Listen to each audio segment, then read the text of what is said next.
Assalamualaikum warahmatullahi wabarakatuh. Pada materi kali ini saya akan menjelaskan mengenai informasi dalam praktik pada uh, pada mata kuliah Sistem Informasi Manajemen bab 8. Pada pokok bahasan pada um, pada bahasan pertama kita akan membahas mengenai informasi sebagai salah satu faktor penting penentu keberhasilan sistem pemrosesan transaksi. Lalu ada sistem informasi organisasi, lalu ada manajemen hubungan pelanggan, dan ada penyampaian informasi. Bahasan pertama kita akan membahas dulu mengenai informasi sebagai salah satu faktor penting penentu keberhasilan sistem pemrosesan transaksi. Nah, jadi informasi sebagai salah satu faktor penting penentu keberhasilan. Nah, pada tahun 1961, D. Ronald Daniel dari McKinsey and Company, salah satu perusahaan konsultan terbesar di Amerika, memperkenalkan istilah Critical Success Factor CSF atau faktor penting penentu keberhasilan. Ia mengungkapkan bahwa terdapat beberapa aktivitas penting yang akan menentukan keberhasilan atau kegagalan bagi semua jenis organisasi. Nah, ketika manajemen sebuah perusahaan menjalankan konsep CSF, mereka akan memusatkan perhatian pada pengidentifikasian CFF dan kemudian memonitor sampai seberapa jauh mereka telah mencapainya. Perusahaan yang melaksanakan strategi ini mengakui bahwa informasi merupakan suatu sumber daya yang berharga dan bahwa sistem informasi yang baik merupakan salah satu CFF. Selanjutnya itu mengenai sistem pemrosesan transaksi. Nah, jadi pada istilah sistem pemrosesan transaksi digunakan untuk menjelaskan sistem informasi yang mengumpulkan data yang menguraikan aktivitas perusahaan. Nah, mengubah data menjadi informasi dan menyediakan informasi tersebut bagi para pengguna yang terdapat di dalam maupun di luar perusahaan. Nah, ini merupakan aplikasi bisnis pertama yang dipasang pada komputer ketika mereka pertama kali diperkenalkan pada tahun 1950-an. Nah, istilah sistem pemrosesan data Electronic Data Processing EDP dan sistem informasi akuntansi juga telah dipergunakan, namun saat ini kurang populer. Nah, lalu untuk tinjauan sistemnya, nah seluruh sistem ditunjukkan oleh kotak yang diberi label sistem distribusi yang berada di tengah. Nah, unsur-unsur lingkungan yang berinteraksi dengan sistem ditunjukkan oleh kotak-kotak dan dihubungkan ke sistem oleh panah-panah yang disebut arus data. Unsur-unsur lingkungan dari sistem distribusi meliputi pelanggan, pemasok, ruang persediaan bahan baku, dan manajemen. Lalu bahasan selanjutnya ada model sistem pemrosesan transaksi. Nah, sistem pemrosesan transaksi ini adalah contoh dari model mengenai sistem pemrosesan transaksi, yaitu jadi seperti ini mengenai gambarannya, kalian bisa melihatnya. Jadi mulai dari distribution system itu pusatnya mulai dari customer management, mencakup dari adanya customer management, material, stockroom, dan supplies. Selanjutnya ada subsistem sistem utama dari sistem distribusi, lalu ada menempatkan sistem pemrosesan transaksi dalam perspektif. Nah, untuk subsistem utama dari sistem distribusi, yaitu ada sistem distribusi terdiri atas 3 proses utama, yaitu memenuhi pesanan pelanggan, memesan persediaan pengganti dari pemasok, dan memelihara buku besar. Nah, memenuhi pesanan pelanggan. Nah, pemrosesan pesanan melibatkan suatu sistem entry pesanan, sistem persediaan, sistem penagihan, dan sistem piutang dagang.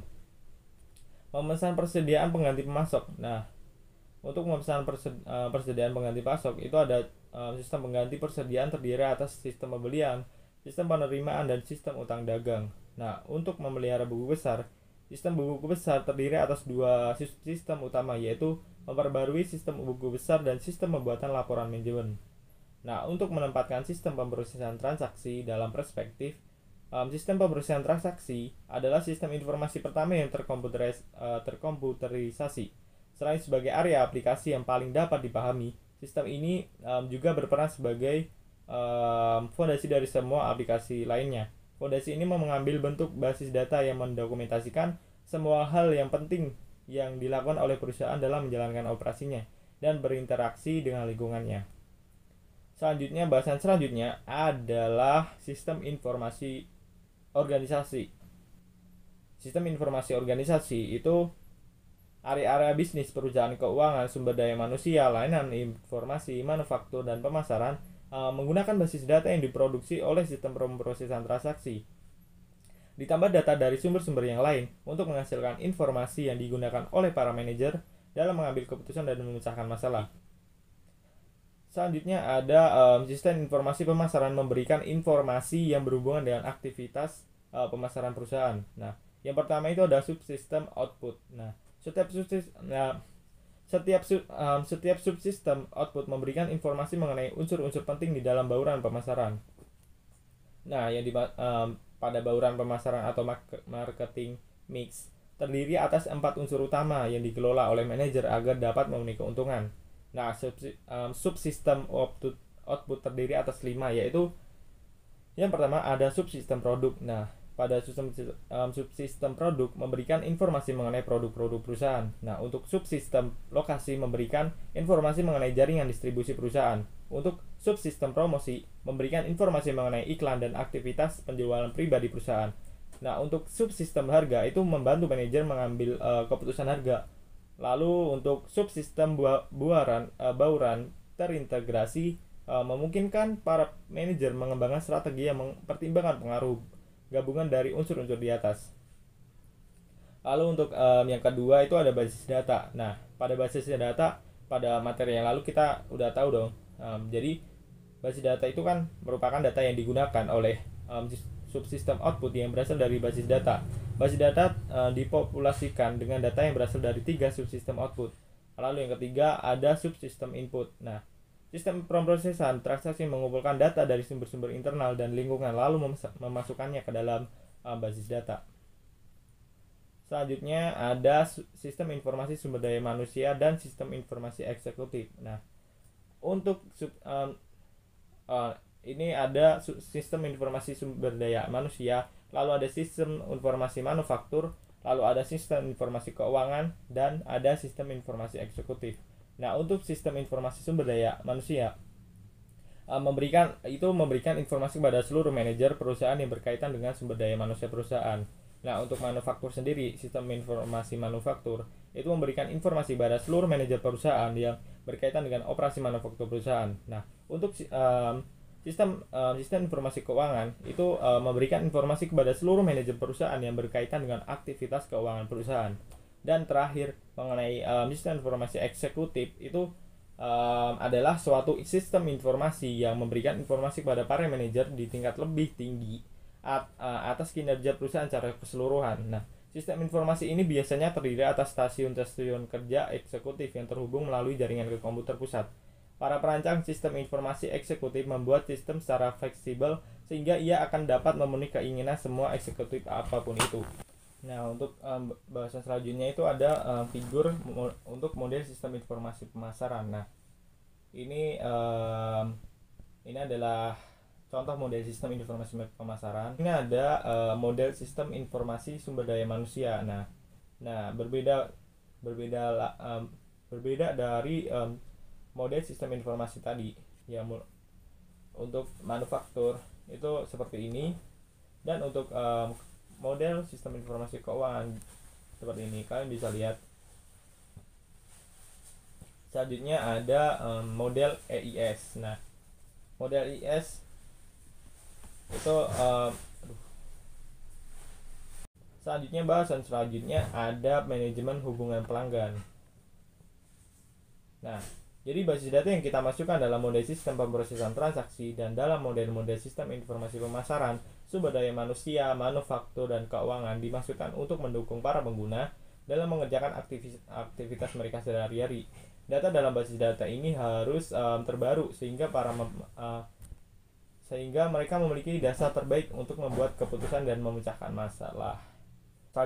Bahasan selanjutnya ada penyampaian informasi. Nah, dalam penyampaian informasi itu ada 2 bahasan yang mencangkup dari bahasan tadi, yaitu ada data warehouse dan sistem data warehousing. Nah, untuk data warehouse, Seiring dengan terakumulasikannya data transaksi selama bertahun-tahun, maka volume data akan menjadi sangat besar. Hanya dalam belakangan ini saja teknologi komputer mampu mendukung suatu sistem dengan permintaan data berskala besar. Kini dimungkinkan untuk membangun suatu sistem dengan kapasitas data yang hampir terbatas. Nah, untuk sistem data warehousing adalah bagian utama dari data warehousing data ke dalam gudang, mengubah isinya menjadi informasi tersebut kepada para pengguna. Sumber data yang utama adalah sistem pemrosesan transaksi, namun tambahan data dapat diperoleh dari sumber-sumber lain, baik itu internal maupun lingkungan. Ketika data diidentifikasi memiliki nilai-nilai potensial dalam pengambilan keputusan, maka data tersebut akan ditambahkan ke data warehouse.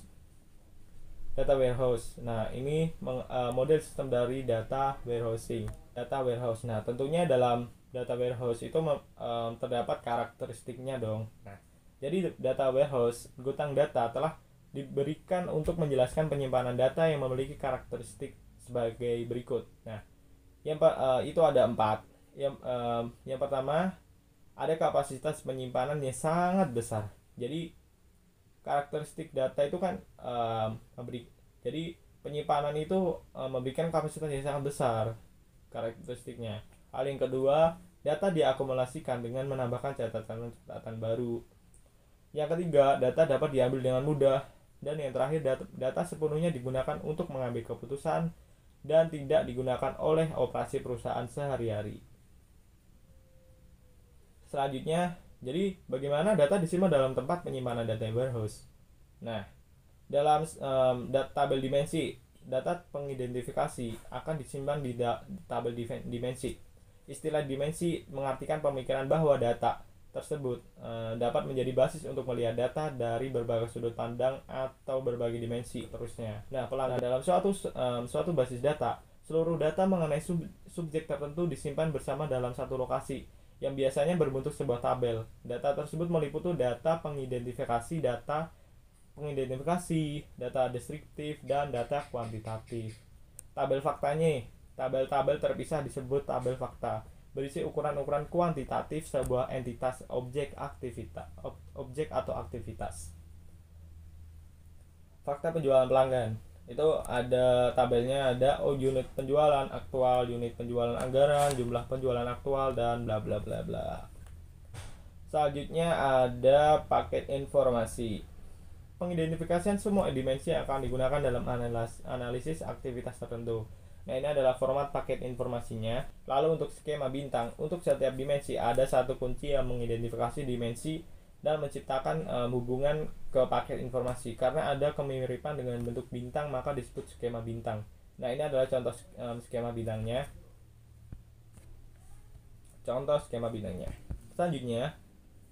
Selanjutnya ada penyampaian informasi. Nah, unsur terakhir dalam sistem data warehousing adalah sistem penyampaian informasi yang mendapatkan data dari tempat penyampaian data, mengubahnya menjadi informasi dan menjadikan informasi tersebut tersedia bagi para pengguna. Nah, informasi dapat diberikan dalam bentuk terinci atau dalam berbagai tingkat ringkasan. OLAP. Nah, segala jenis peranti lunak dapat digunakan untuk menarik data dari tempat penyimpanan data dan mengubahnya menjadi informasi. Membuat laporan paket query basis data dan model-model matematis semuanya dapat digunakan. Nah, terdapat dua pendekatan untuk OLAP. Itu ada rollup dan mollup. Rollup itu apa? Itu untuk digunakan menggunakan suatu sistem manajemen basis data relasional standar. Untuk mollup itu menggunakan suatu sistem manajemen basis data khusus multimediasional. Ini ada figur melakukan navigasi melalui tempat penyimpanan data warehouse. Nah, ini ringkasan informasi penjualan bersih untuk bla bla bla, kalian bisa lihat. Selanjutnya ini ada skema rollup dan mollup. Ini adalah contoh laporan yang dapat dibuat dengan rollup. Jadi seperti ini adalah contoh laporan yang dapat dibuat dengan rollup. Selanjutnya ini adalah contoh laporan yang dapat dibuat dengan mollup. Nah, lalu ada data mining. Ini adalah proses menemukan hubungan dalam data yang tidak diketahui pengguna. Pembantu pengguna dengan menemukan hubungan dan menyajikannya dengan cara yang dapat dipahami. verifikasi hipotesis mengasumsikan bahwa sebuah bank telah memutuskan untuk menawarkan reksadana kepada para nasabahnya. Penemuan pengetahuan. Sistem data warehousing menganalisis tempat penyimpanan data warehousing, mencari kelompok-kelompok dengan karakteristik yang sama. Nah, ini ada menempatkan data warehousing dalam perspektif. Kebutuhan akan data warehousing selalu ada sejak dulu, namun teknologi informasi dibutuhkan untuk mendukungnya baru tersedia dan terjangkau pelanggan ini. Sekian, terima kasih untuk materi kali ini. Jika ada salah kata yang kurang berkenan, mungkin saya mohon maaf. Sekian, terima kasih. Wassalamualaikum warahmatullahi wabarakatuh.